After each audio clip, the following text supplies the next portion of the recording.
Hello friends, welcome to PySpark Telugu YouTube channel.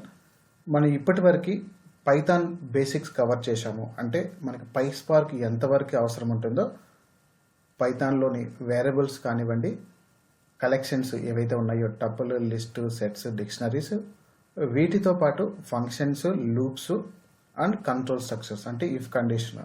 So ఇవన్నీ మనం cover చేశాం. సో ఈ బేసిక్స్ మనకు వచ్చు కాబట్టి పైస్పార్క్ మనకు నేర్చుకోవడానికి పైథాన్ నాలెడ్జ్ ఉంది. నెక్స్ట్ మనకి పైథాన్తో పాటు స్పార్క్ అంటే ఏంటి తెలుసుకోవాలి. అసలు స్పార్క్ అంటే ఏంటి, సో పైస్పార్క్లో స్పార్క్ ఏంటి, పైథాన్ ఏంటి. సో పైథాన్ అనేది ప్రోగ్రామింగ్ లాంగ్వేజ్. సో స్పార్క్ అంటే ఏంటి, so Spark is a in memory distributed processing engine అంటాము. సో అసలు అది ఎందుకు వచ్చింది, దాని హిస్టరీ ఏంటి, దానికంటే ప్రీవియస్ మనం ఏం చేసేవాళ్ళము అనేది మనం ఈరోజు ఈ వీడియోలో చూద్దాం. సో ఈరోజు just introduction to spark. So spark గురించి మనం తెలుసుకునే ముందు ఫస్ట్ మనం ఇండస్ట్రీలో డేటా ప్రాసెస్ అనేది ఏంటి, దాన్ని ఎందుకు అలా ప్రాసెస్ చేస్తాము, ఎన్ని విధాలుగా ప్రాసెస్ చేస్తున్నాము, దాంట్లో ఉన్నటువంటి ఇంప్రూవ్మెంట్స్ ఏంటి అని చూద్దాం.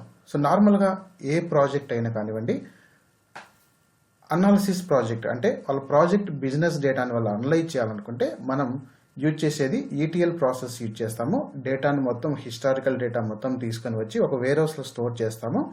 ఆ స్టోర్ చేసిన డేటాని రిపోర్టింగ్ టీమ్ యూజ్ చేసుకొని క్లయింట్స్ అయితే బిజినెస్ యూజర్స్ ఎవరైతే ఉన్నారో వాళ్ళ బిజినెస్ డేటాని వాళ్ళు రిపోర్ట్స్ క్రియేట్ చేసుకొని ఫైనల్గా వాళ్ళు అనలైజ్ చేసుకుంటారు. సో ఇది ఏ ప్రాజెక్ట్ అయినా అనాలిసిస్ ప్రాజెక్ట్ అంటాం. ఓకే, సో ఏ బిజినెస్ అయినా వాళ్ళు ఎస్టిమేషన్ కానివ్వండి, ఓకే, ఎలా రన్ అవుతుంది, ఫ్యూచర్లో ఏమేమి ఇంప్రూవ్మెంట్స్ తీసుకోవాలి, సో ఇదంతా వాళ్ళకి తెలియాలంటే ఎగ్జిస్టింగ్ డేటా కావాలి వాళ్ళకి. సో ఆ ఎగ్జిస్టింగ్ డేటా మనం ఏం చేస్తామంటే any data engineering project, so మనం ఏం చేస్తాం, ఎనీ ఈటీఎల్ టూల్ యూజ్ చేసి సోర్స్ నుంచి డేటా ఎక్స్ట్రాక్షన్ తీసుకొని దాన్ని ఎక్స్ట్రాక్షన్ అంటాము. ఫస్ట్ మనం స్టేజింగ్లో లోడ్ చేసుకుని దాన్ని ట్రాన్స్ఫర్మేషన్స్ అంటే జంక్ డేటా ఉంటే రిమూవ్ చేయడము, నల్ డేటా ఉంటే రిమూవ్ చేయడము, ఫైనల్గా మనం వేర్ హౌస్లోకి లోడ్ చేస్తాం. వేర్ హౌస్ నుంచి రిపోర్టింగ్ టీం వాళ్ళు ఈ వేర్ హౌస్ కనెక్ట్ చేసుకుని రిపోర్టింగ్ టీం వాళ్ళు యాక్సెస్ చేసుకుంటారు. ఇది కంప్లీట్గా end to end process. So ఈ ప్రాసెస్ మనం చాలా రోజులు చూస్తున్నాము. ఇన్ఫర్మాటికా కానివ్వండి, డేటా స్టేషన్ కానివ్వండి, ఓడిఐ కాంబినేషన్లో కానివ్వండి, ఓకే, ఇలా మనకి చాలా ఈటీఎల్ టూల్స్ ఉన్నాయి. సో ఇక్కడ మేజర్గా మనకి ఒకప్పుడు ఈటీఎల్ టూల్స్కి ఇప్పుడు బిగ్ డేటాకి ఉన్న డిఫరెన్స్ ఏంటంటే, ఒకప్పుడు ఈటీఎల్ టూల్స్ సోర్స్ సిస్టమ్స్కి కనెక్ట్ అయ్యేవి. సోర్స్ సిస్టమ్స్ అంటే స్ట్రక్చర్ డేటాకి కనెక్ట్ అయ్యేవి. ఓకే, స్ట్రక్చర్ డేటా అంటే మీకు ఆల్రెడీ తెలిసి ఉంటుంది.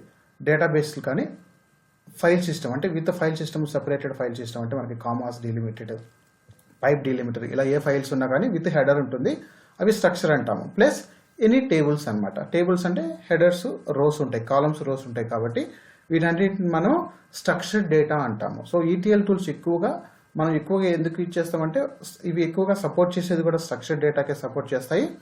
ప్లస్ అన్స్ట్రక్చర్డ్ డేటా ఉంటే ఇవి ఫుల్ ఫ్లెడ్జ్డ్గా సపోర్ట్ చేయవు. ప్లస్ మనకి ఎవ్రీ ఇయర్ డేటా పెరుగుతూ ఉంటుంది. కొన్ని కంపెనీస్ మీరు ప్రాజెక్ట్స్ చూస్తే లాస్ట్ 50 years నుంచి వాళ్ళు డేటా ఉంటుంది. ఆ డేటాను మొత్తం వాళ్ళు అనలైజ్ చేయాలన్నా కానీ, లేదా లాస్ట్ 10 years డేటా అనలైజ్ చేయాలన్నా కానీ. సో ఇంకా కొన్ని ప్రాజెక్ట్స్, కొన్ని కంపెనీస్ పెద్దవి ఎక్కువ డేటా వస్తూ ఉంటుంది. మీరు ఇప్పుడు చూస్తే సోషల్ మీడియా చూస్తే కానీ, ట్విట్టర్ కానివ్వండి, ఫేస్బుక్ కానివ్వండి, సో ఇలా మనకి స్ట్రక్చర్డ్ డేటాతో పాటు అన్స్ట్రక్చర్డ్ డేటా పెరిగిపోతూ ఉంది. సో మనం చూస్తే కినా ఇప్పుడు ఈ సెకండ్ ఇమేజ్లో చూసినట్టయితే కానీ మనం ఏం చేస్తున్నామంటే ఇప్పుడు రిక్వైర్మెంట్లు చాలా చేంజ్ అయిపోయినాయి. సో మనకి బిగ్ డేటా అంటే ఏంటి, అసలు ఈ రిక్వైర్మెంట్ ఎందుకు వచ్చింది, సో డేటా అనేది ఎలా ఫ్లో అవుతూ ఉంది, ఒకప్పటికి ఇప్పటికి డేటా చేంజ్ ఎందుకు అవుతూ ఉంది. సో ఒకప్పుడు మనకి మొబైల్ డివైజెస్ యూసేజ్ తక్కువగా ఉంది, కంప్యూటర్ యూసేజెస్ ఎక్కువ మంది అంటే యూజర్స్ ఎక్కువ యూజ్ చేసేవాళ్ళు కాదు. ఓన్లీ ఎక్కడైతే ప్రాజెక్ట్స్ ఉన్నాయో అక్కడే యూజ్ చేసేవాళ్ళు. ఇప్పుడు ప్రతిదీ వాళ్ళ ఇంట్లో కంప్యూటరు, డేటా పెరిగిపోతూ ఉంది, మొబైల్లో డేటా పెరిగిపోతూ ఉంది, డేటా అంతా క్లౌడ్లోకి వెళ్ళిపోతూ ఉంది. సో ఈ డేటాని ఎలా మేనేజ్ చేస్తున్నాయి కంపెనీస్, సో అంటే different types of swords data.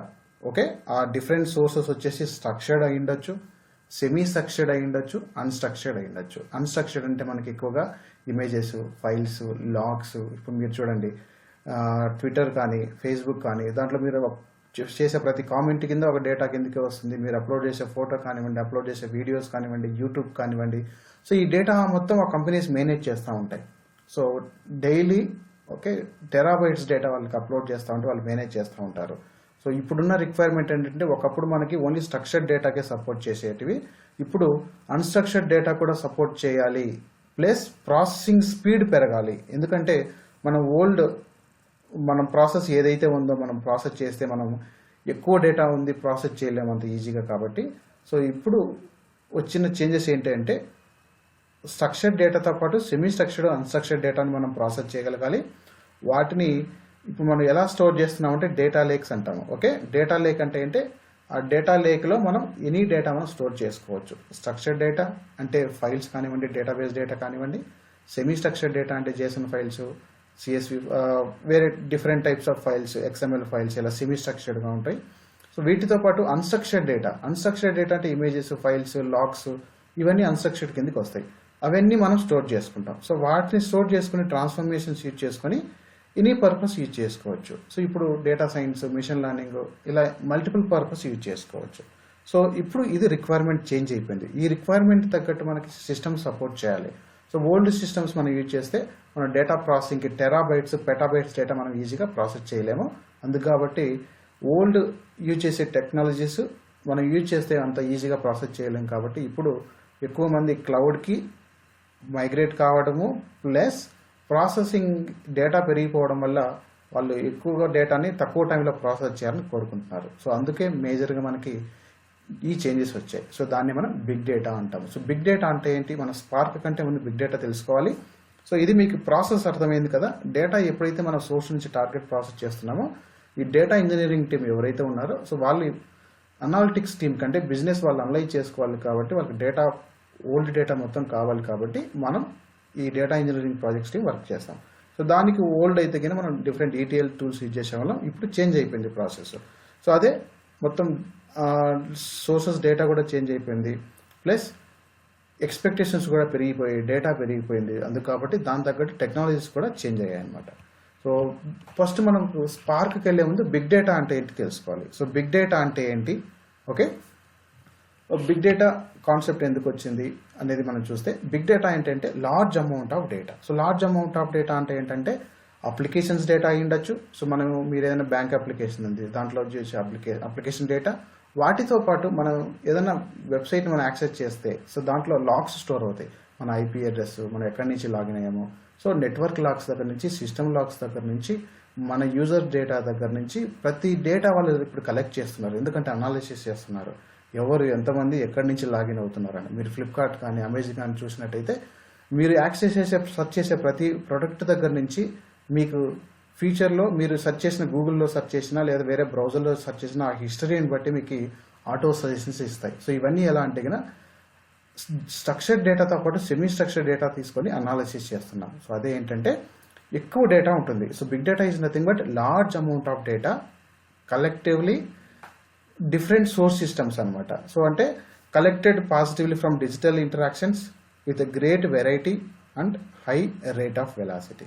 So ఇది మనకి బిగ్ డేటా ఏంటంటే మీరు ఒక డయాగ్రామ్ చూస్తే మీకు క్లియర్గా అర్థమవుతుంది. సో దీంట్లో మీకు అర్థమవుతుంది scale of volume. So volume అంటే ఎక్కువ డేటా మనకు ఉంటుంది. ఆ ఎక్కువ డేటాలో వెరైటీ ఏంటంటే ఓకే, వెరైటీ అంటే ఏంటి? ఇమేజెస్ ఉండొచ్చు, టెక్స్ట్ ఫైల్స్ ఉండొచ్చు, స్ట్రక్చర్ డేటా ఉండొచ్చు, డేటాబేసెస్ ఉండొచ్చు, ఫైల్స్ ఉండొచ్చు, నెట్వర్క్ లాగ్స్ ఉండొచ్చు, ఈ వీడియోస్ ఉండొచ్చు. సో ఇది ఎనీ టైప్ ఆఫ్ డేటా అనమాట. సో వెరైటీ అంటే form of any type of data. So variety different data variety ఉంటుంది. అలానే వెలాసిటీ అంటే ఏంటంటే ప్రాసెసింగ్ స్పీడ్ మనకి ఉండాలి. అంటే ప్రాసెస్ చేసే applications it should support multiple applications as well as and distributed also. So అందుకు కాబట్టి మనం ఇక్కడ వెలాసిటీ అంటాము. వెరాసిటీ అంటే ఏంటంటే డేటా క్వాలిటీ. సో మనం ఏ డేటా మనం కస్టమర్కి ఇస్తున్నామో వాళ్ళు వ్యాలిడేట్ చేసుకోవడానికి క్వాలిటీ డేటా ఇస్తేనే వాళ్ళు బిజినెస్ వాళ్ళు వ్యాలిడేట్ చేసుకుని వాళ్ళు ఇంప్రూవ్ చేసుకోగలుగుతారు. అదే మనం జంక్ డేటా ఇచ్చామనుకోండి, రాంగ్ డేటా ఇచ్చామనుకోండి, సో వాళ్ళ డెసిషన్స్ కూడా రాంగ్ వెళ్ళిపోతాయి. అందుకు కాబట్టి మనం ఇచ్చే డేటా మీద డెసిషన్ మేకింగ్ ఉంటుంది. సో అందుకు కాబట్టి మనకు వెరాసిటీ కూడా చాలా important. So big data is nothing but 4 V's: volume, veracity, variety, okay, velocity. So అంటే ఏంటి? వాల్యూమ్ అంటే ఎక్కువ డేటా ఉంటుంది, వెరైటీ అంటే డిఫరెంట్ టైప్స్ ఆఫ్ డేటా ఉంటుంది, structured, semi structured, unstructured. Velocity అంటే ప్రాసెసింగ్ స్పీడ్ ఉండాలి, అంటే బాగా ప్రాసెస్ చేయగలగాలి, డిఫరెంట్ సిస్టమ్స్కి సపోర్ట్ చేయగలగాలి. వెరాసిటీ అంటే ఏంటంటే క్వాలిటీ అనమాట. సో జంక్ డేటా మొత్తం మనం రిమూవ్ చేయగలగాలి. సో క్వాలిటీ డేటాను మనం ఇవ్వగలగాలి కస్టమర్కి. సో ఇది బిగ్ డేటా అంటే. సో ఇవన్నీ సపోర్ట్ చేసే అప్లికేషన్స్ మన స్టార్టింగ్ వచ్చింది హడూప్. మ్యాప్ రెడ్యూస్ వచ్చింది. సో ఫస్ట్ ఇనిషియల్గా మనం చూస్తే కన్నా మ్యాప్ రెడ్యూస్ వచ్చింది. సో మ్యాప్ రెడ్యూస్ ఎలా వర్క్ అవుతుందని మనం చూసినట్టయితే కన్నా, సో మ్యాప్ రెడ్యూస్ ఎగ్జిక్యూషన్ ఎలా ఉంటుందంటే కన్నా డిస్ట్రిబ్యూట్ అవుతుంది డేటా. సో డేటా ఏం చేస్తున్నామంటే మనం ప్రాసెస్ చేసేటప్పుడు మల్టిపుల్ నోడ్స్లో డిస్ట్రిబ్యూట్ అవుతుంది. సో ట్రెడిషనల్కి దీనికి కొన్ని డిఫరెన్సెస్ ఉంది. ట్రెడిషనల్ సింగిల్ నోడ్లో అంటే మనం ప్రాసెస్ చేసేటప్పుడు సింగిల్గా ప్రాసెస్ అవుతూ ఉంటుంది. But map reduce big data ఏం చేస్తుందంటే ఎక్కువ డేటాని స్ప్లిట్ చేస్తుంది. ఫస్ట్ స్ప్లిట్ చేసి మల్టిపుల్ నోడ్స్లో డిస్ట్రిబ్యూట్ చేసుకుని ప్రాసెస్ చేస్తుంది. దీనివల్ల ఏమవుతుందంటే మనకి డేటా అనేది ఎక్కువ డేటా ప్రాసెస్ చేస్తున్నప్పుడు దాన్ని స్ప్లిట్ చేసి ప్రాసెస్ చేయడం వల్ల ప్యారలల్గా సేమ్ టైం ఇంకో సర్వర్లో కూడా ప్రాసెస్ అయ్యి ఫాస్ట్గా ప్రాసెస్ అవుతుంది. సో ఇది మ్యాప్ రెడ్యూస్ అంటాము. సో మ్యాప్ రెడ్యూస్లో ఉండే మేజర్ అడ్వాంటేజెస్ ఏంటంటే ఇప్పుడు మనం చూసినట్టయితే కన్నా మ్యాప్ రెడ్యూస్లో అడ్వాంటేజ్ ఏంటి, సపరేట్ కంప్యూటేషన్ ఉంటుంది, సపరేట్ స్టోరేజ్ ఉంటుంది. సో డిస్ట్రిబ్యూట్ చేసుకుంటాం డేటాని. సో ఇదేంటంటే సపరేట్ కంప్యూటేషన్ ఉంటుంది, సపరేట్ స్టోరేజ్ కూడా ఉంటుంది. సో స్టోరేజ్ టైప్ కూడా మనం HDFS అంటాము, హడూప్ ఫైల్ సిస్టమ్ అంటాము. తర్వాత more than SQL. More than SQL అంటే మిషన్ లెర్నింగ్ ఇక్కడ ఇంప్లిమెంట్ చేసుకోవచ్చు, open source at scale. So Hadoop అనేది ఓపెన్ సోర్స్. బట్ మనకి నార్మల్ డేటా వేర్హౌస్ చూసినట్టయితే మీరు, సో డేటా వేర్హౌస్లో ఏంటి, దాంట్లో ఉండే అడ్వాంటేజెస్ SQL ఆప్టిమైజేషన్ ఉంటుంది, డేటా మోడలింగ్ క్యాటలాగ్ ఉంటుంది. అంటే మనం స్ట్రక్చర్డ్ డేటా పర్ఫెక్ట్గా స్టోర్ చేసుకోవచ్చు, మోడలింగ్ చేసుకోవచ్చు, రిపోర్ట్ చేసుకోవచ్చు. స్టార్ స్కీమా, స్నోఫ్లేక్ స్కీమా ఇలా మనం OLAP, OLTP మనం డివైడ్ చేసుకుని ప్రాసెస్ చేసుకోవాలి. అది వేర్ హౌస్. యాసిడ్ ట్రాన్సాక్షన్స్ అంటే DML ఆపరేషన్స్ పర్ఫెక్ట్గా వర్క్ అవుతాయి మన డేటా వేర్హౌస్లో. కానీ డేటా వేర్హౌస్లో ఉన్న డిసడ్వాంటేజ్ ఏంటి, మనకి సపరేట్ కంప్యూటేషన్ స్టోరేజ్ చాలా తక్కువగా ఉంటుంది, సపోర్ట్ చేయవు చాలా వరకు. మోర్ దెన్ SQL వరకు మనం యూజ్ చేసుకుంటాం. మోర్ దెన్ SQL అంటే మిషన్ లెర్నింగ్ ఇంప్లిమెంట్ చేసుకుంటే ఓల్డ్ డేటా వేర్హౌస్లో మనం ఇంప్లిమెంట్ చేసుకోలేము. Plus open source at scale. So ఇది మనకి మేజర్గా ఉండే డిసడ్వాంటేజెస్ ఓల్డ్ మనకు వేర్ హౌస్లో చూస్తే. మెయిన్గా డిఫరెంట్ టైప్స్ ఆఫ్ డేటాని మనం ప్రాసెస్ చేయలేము. అంటే ప్రాసెస్ చేయాలంటే చేయొచ్చు, but it's time consuming. You need to do more transformations, more coding and everything. So దానికి ఓవర్కమ్ చేసిందే map reduce. So map reduce ఏం చేస్తుంది, మనకి సపరేట్ కంప్యూటేషన్ ఉంటుంది, స్టోరేజ్ ఉంటుంది, more than SQL, open source. But దీంట్లో ఉన్న డిసడ్వాంటేజ్ ఏంటి మ్యాప్ రెడ్యూస్లో అంటే SQL ఆప్టిమైజేషన్ మనకి ఫుల్ ఫ్లెజ్డ్గా ఇంప్లిమెంట్ చేసుకోలేము. ఓకే, డేటా మోడలింగ్ ఉండదు.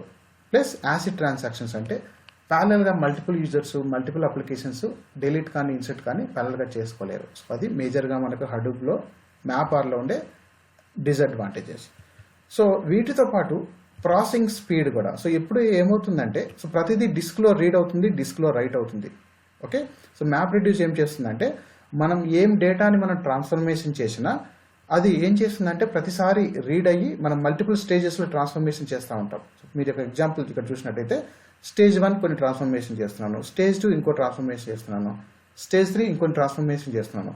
అలా ప్రతిసారి మనం స్టేజ్ 1, స్టేజ్ 2 చేస్తున్నప్పుడు ఏమవుతుందంటే ఈ డేటా అనేది డిస్క్లో రీడ్ అవుతుంది, రైట్ అవుతుంది. దాన్ని డిస్క్ ఇన్పుట్ అవుట్పుట్ ఆపరేషన్స్ అంటాము. సో ఈచ్ రిపిటేషన్కి ప్రతిసారి డిస్క్ వెళ్ళి రీడ్ చేయడము, డిస్క్లో రైట్ చేయడం వల్ల ఏమవుతుందంటే ప్రాసెసింగ్ స్పీడ్ తగ్గుతుంది. సో మన డిస్క్లో రీడ్ చేయడం, రైట్ చేయడం కంటే మెమొరీలో చేస్తే ఫాస్ట్ ఉంటుంది. డిస్క్లో చేస్తే మనకి ఈ డిస్క్ ఇన్పుట్ అవుట్పుట్ ఆపరేషన్స్ ఏమైతే ఉన్నాయో దానివల్ల మనకి స్పీడ్ అనేది తగ్గుతుంది. సో దీనివల్ల పర్ఫార్మెన్స్ ఇంపాక్ట్ ఎక్కువగా ఉంటుంది. సో మ్యాప్ రెడ్యూస్ వల్ల ఉండే మనకి డిసడ్వాంటేజ్ ఏంటంటే ఎక్కువ ట్రాన్స్ఫర్మేషన్స్ ఉన్నప్పుడు మనం డిస్క్లో రీడ్, డిస్క్లో రైట్ చేయడం వల్ల ఏమవుతుందంటే పర్ఫార్మెన్స్ ఎక్కువగా ఉంటుంది. ప్లస్ మనకు ఉండే అదర్ డిసడ్వాంటేజెస్ ఏవైతే ఉన్నాయో SQL ఆప్టిమైజేషన్ ఫుల్ ఫ్లెజ్డ్గా ఉండదు, డేటా మోడలింగ్ ఉండదు, యాసిడ్ ట్రాన్సాక్షన్స్ ఉండవు. సో ఈ రెండులో ఉండే డిసడ్వాంటేజెస్ని ఓవర్కమ్ చేస్తూ ఈ ఫస్ట్ రెండిట్లో ఉండే అడ్వాంటేజెసే మనకి స్పార్క్. సో మనకి డేటా వేర్హౌసింగ్లో ఏం అడ్వాంటేజెస్ ఉంటాయి, SQL ఆప్టిమైజేషన్ ఉంటుంది, డేటా మోడలింగ్ ఉంటుంది, యాసిడ్ ట్రాన్సాక్షన్ ఫుల్గా సపోర్ట్ చేస్తుంది. ఓకే, దీంతో డిసడ్వాంటేజెస్ ఏమున్నాయి, సపరేట్ కంప్యూటేషన్ ఉండదు, స్టోరేజ్ ఉండదు, మోర్ దెన్ SQL అంటే ML అని ఇంప్లిమెంట్ చేసుకోలేము, ప్లస్ ఓపెన్ సోర్స్ కాదు.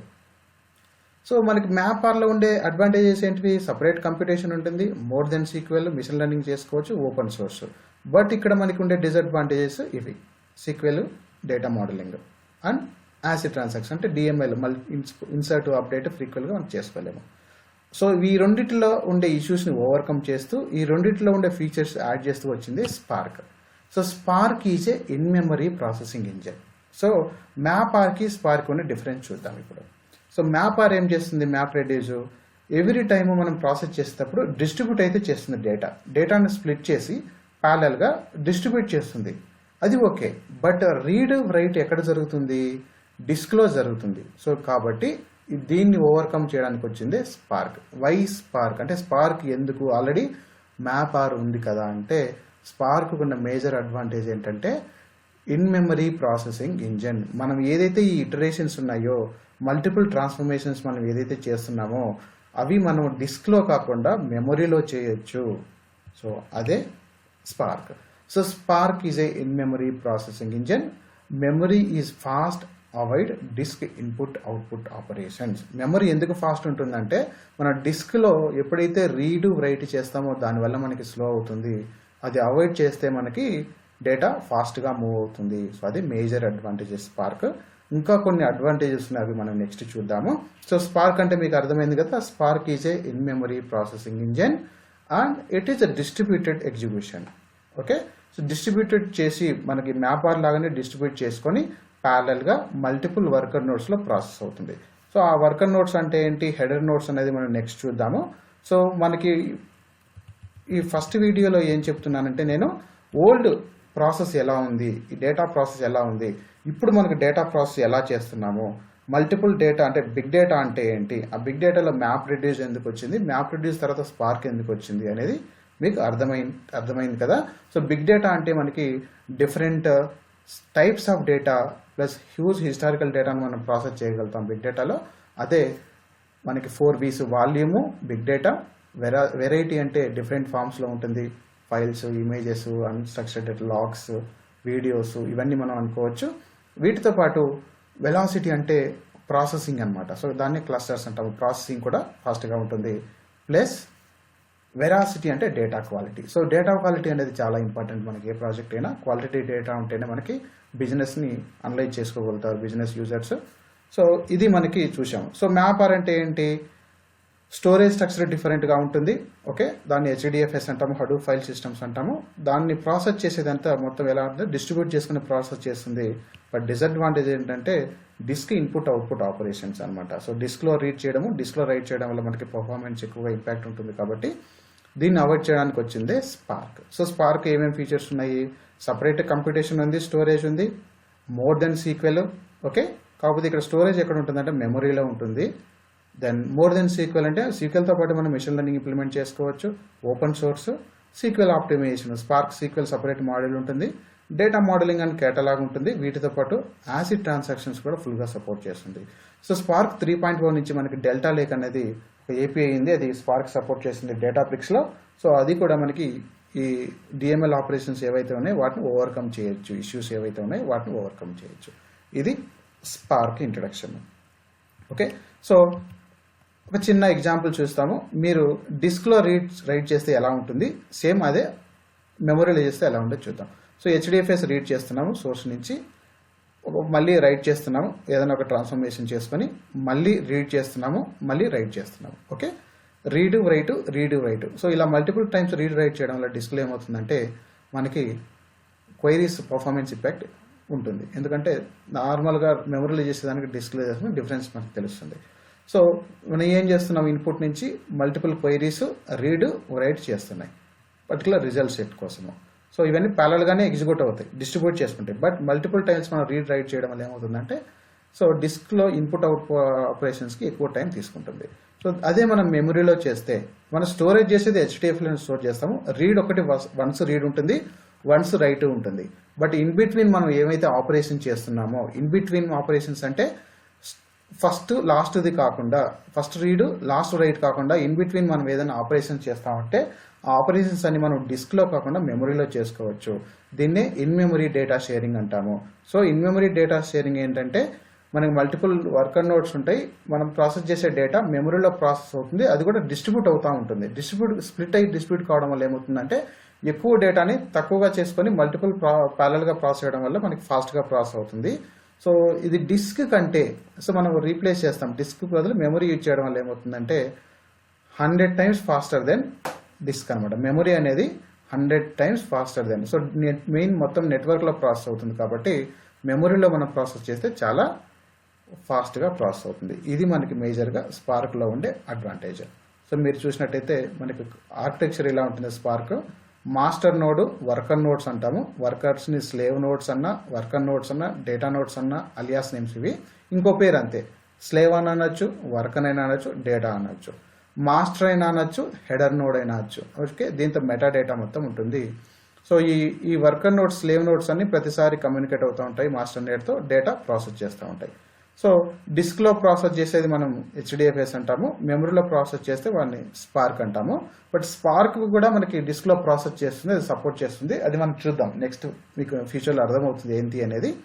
ఇది మనకి ఇంట్రడక్షన్ టు స్పార్క్. సో ఇది స్పార్క్ గురించి చూసాము. నెక్స్ట్ వీడియోలో స్పార్క్లో ఉండే కాంపోనెంట్స్ ఏంటివి, సో ఎలా మనం యూజ్ చేస్తామో, వాట్ ఈజ్ స్పార్క్ అనేది మనం చూద్దాం. సో వై ఈజ్ స్పార్క్ అనేది మీకు అర్థమైంది కదా, అసలు స్పార్క్ ఎందుకు వచ్చింది. సో మ్యాప్ వార్లో ఉండే డిసడ్వాంటేజెస్, డేటా వేర్హౌస్లో ఉండే డిసడ్వాంటేజెస్ ఓవర్కమ్ చేస్తూ వచ్చిందే స్పార్క్. సో ఈ వీడియో మీకు నచ్చినట్టయితే లైక్ చేయండి, షేర్ చేయండి. కంటిన్యూస్ సెషన్స్ నేను నెక్స్ట్ వీడియోలో పెడతాను. సో అలానే మనకి కంటిన్యూస్గా 1 by 1 అంటే నెక్స్ట్ ఆర్కిటెక్చర్ కాంపోనెంట్స్ ఏమున్నాయి స్పార్క్లో అనేది నెక్స్ట్ వీడియోస్లో పెడతాను. So thank you watching my videos. Thank you very much.